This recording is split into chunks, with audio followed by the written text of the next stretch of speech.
И ве сме на своето место во студиото каде што по нашиот утрински ритуал и веројатно и вашите кои што секој на индивидуален начин си ги прави дома, да позборуваме за темата која што имаме и на лице место или на терен во разговор со дерматолог, совети и препораки како би го одбележале цел овој месец мај кој што е посветен на превенција од меланомот. Повеќе совети и информации ќе слушнеме едукативно од првото линковско вклучување на нашата Марија. Марија, добро утро. Добро утро, Марија. Добро утро и до вас, голем поздрав до вас, разбира и до студиото на Телма телевизија. Токму така, во денешното вклучување на лице место ќе ставиме акцент на денешниот ден, односно светскиот ден на меланомот. Станува збор за сериозен тип на рак на кожа, а именно овој ден за цел има да ја подигне самата информираност кај јавноста околу овој тип на рак, но и воедно да ја зголеми свесноста за редовно одење, редовно на дерматолошки прегледи. Ово утро заедно со нас е мој денешен гостин, доктор Андреј Петров, кој повеќе ќе ни открие детали во однос на оваа тема. Да му посакаме добро утро. Добро утро, благодарам на поканата. Мило ми е што сте овде заедно со нас да поразговараме на една важна тема. Напомена во самата најава дека станува збор за сериозен тип на рак на кожа, но може ли подетално да слушнеме од вас што поточно представува меланом? Меланомот е опасна болест. Се смета дека тоа е најопасниот кожен рак. По новите евиденции, еден од 5 најчести со кои се соочуваат луѓето воопшто, генерално во популацијата. Најчеста причина за смрт од кожни болести е меланомот.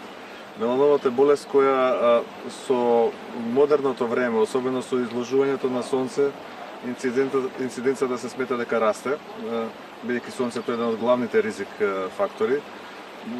Некаде помеѓу 60 и 70 на 100.000 луѓе се смета дека можат да заболат од меланом. Највисоки се бројките во Австралија. Меѓутоа и ние не сме далеко од тие бројки, иако прецизна евиденција не можам да кажам. Сепак и Македонија е земја поради местоположбата, поради географијата, поради сонцето, кое се често пати луѓето имаат проблем со оваа болест и доаѓаат кај нас. Велите изложеноста на сонце е најголемиот ризик фактор. Кои се оние други ризик фактори кои доведуваат до ова? Дали може би солариумот игра улога? Апсолутно. Солариумот, јас сум еден од најголемите противници, пациентите кои ќе дојдат кај мене, тоа е работа која често пати ми ја зборувам дека ризикот од солариум е многократно поголем отколку ризикот од изложување на обично сонце. Бидејќи штетноста на ултравиолетовите зраци во солариумот е многу поголема отколку на сонце. Има земји, да речеме, ќе земеме пример Америка, каде што во огромен број од федералните држави забрането е воопшто да имате солариум.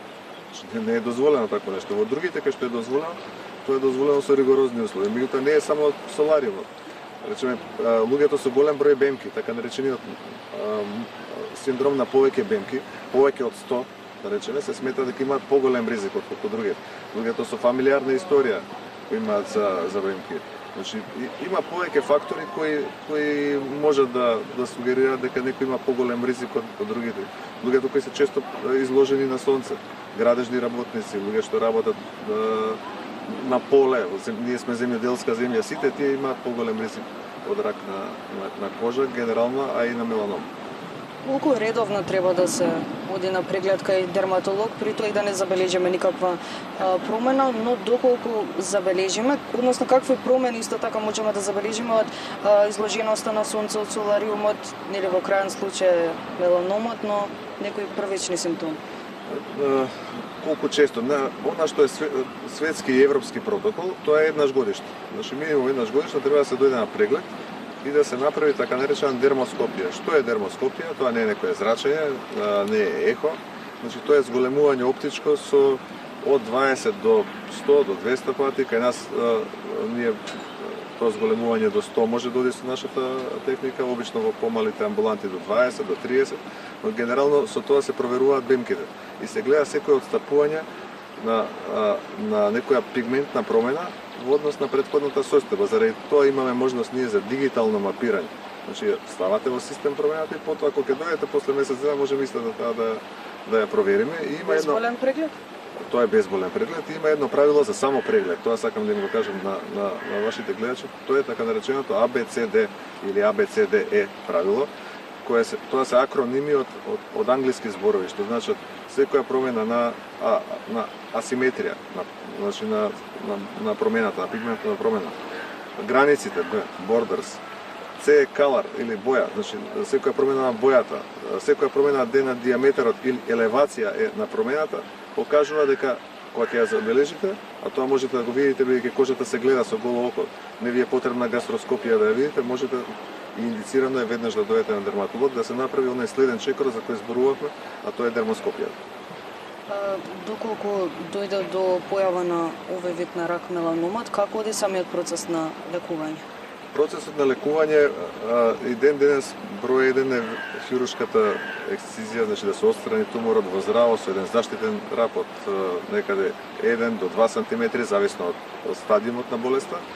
Меѓутоа исто така може некојаш да се отстранат и лимфните јазли, првиот дренажен регион на таа промена и се разбират други типови на терапија кои се зависни од стадиумот на болеста. Во денешно време, она што беше незамисливо пред 20 години, кај што 5 годишното преживување во третиот стадиум и четвртиот на метастатска болест, да речеме, беше некаде минорен, символичен неколку проценти, денес тој се искачува до 50%, што значи дека новата имунолошка терапија која е достапна во светот, значајно го има подобрено преживувањето и кај луѓето кои имаат метастатска болест.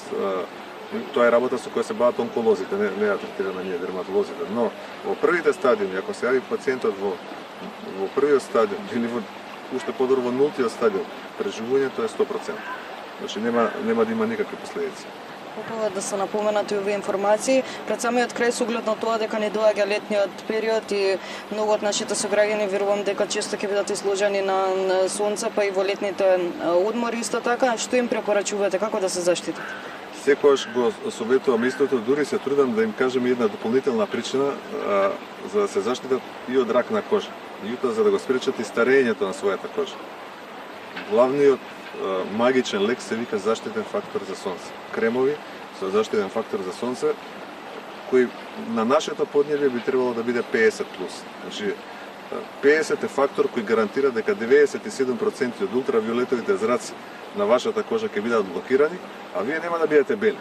Повторно, тој мал процент што ќе продре ќе овозможи да човекот потемни, господјата или господинот и да сепак тој социјален аспект на кој сме навикнале и синонимот дека тенот е здравје, да на некој начин го одржиме, а да бидеме заштитени и затоа штитете се повеќе пати во текот на денот, задолжително, значи особено оние што спортуваат и одат на отворено, на сите отворени делови на телото, ако ќе сте на одмор се разбира целото тело треба да биде заштитено. Благодарам многу за одвоеното време и навистина ми беше драго што имавме можност да ставиме акцент на оваа тема. Благодарам и на вас на поканата. Благодарам уште еднаш. Се надевам дека со внимание на слушавте. Тоа беше доктор Андреј Петров. Говоревме по повод денешниот светски ден на меланомат. Инаку претходно спроведовме анкета на терен каде што ги прашавме нашите сограѓани дали користат заштитен фактор кога се изложени на сонце и колку сметаат дека ние македонците како нација сме свесни за појавата на ваков тип на рак на кожа и воедно за редовната посета на дерматолог, односно сите тие редовни проверки. Во продолжение можеме да слушнеме спроведената анкета. Дали користите заштитен фактор кога се изложени на сонце? Па не користи. А и сонце не обожавам. За подценка се повеќе. Па, многу ретко користам, иначе сум алергичен на сонце. Па, ретко. Многу ретко, само на плажа. Па да. Да? А одите често на дерматолошки прегледи, се грижите за вашата кожа? На годината еднаш, да. Тоа бе одам на сонце, ама кога одам? Па добро, претежно во летниот период сме често изложени на сонце, затоа прашам. Стара е многу нешата. Не. Не? Не. А одите на дерматолошки прегледи? Воопшто не, зашто на природата оставам. И на имунитетот. Колку сметате дека како нација сме свесни за ракот на кожа? И колку често македонците сметате дека одат на тие дерматолошки прегледи? Мислам дека во пракса македонците многу ретко одат на дерматолошки преглед, а и јас себе по себе си знам да кажам дека дали еднаш годишно идам на преглед, а сум алергичен и не треба да бидам изложен на сончеви зраци. Свести веќе недосвести, не само на кожа и на све. Тоа читаме, бер гледаме. Ама, да ви кажам, и од многу мислење, маца и до мозокот е, ако многу мислиш и ќе го фатиш, вака, што дојде тоа? Тоа сигурно и треба да се прави. Али кога ќе запознаеш некои симптоми или нешто друго, најчесто, и малечки да се, лекар може да каже кларно. Помалку застапеност, информираност врз населението наше од страна на дерматолозите, колку е вистина штетно влијанието врз секој еден човек, секојдневниот живот, значи што е. Секој еден човек изложен на сонце, на ветер, на дожд, на снег и така на така. Односно на сите влијанија метеоролошки што се гледа. Младите се, како што гледам домашно ми се свесни. Ние постарите пројдовме више готово. Да, и те го слушнавме размислувањето на дел од граѓаните, конкретно на оваа тема, а со оглед на тоа што Македонија е сончева земја и најголем дел од годината имаме сончеви денови или сонце во нашата земја, веројатно треба малку повеќе да се поработи на свесноста кога е секако меланомот во прашање и да се користи заштитен фактор не само во периодот или во оние денови кога сте на летен одмор или некаде горе високо на планина, туку веројатно тоа треба да се прави постојано или во поголем дел од деновите во годината. Имавме можност со доктор Андреј Петров да споделиме корисни совети зборувајќи за совесноста на нашите граѓани кога е меланомот во прашање со оглед на тоа што целиот овој месец мај е посветен токму на оваа проблематика.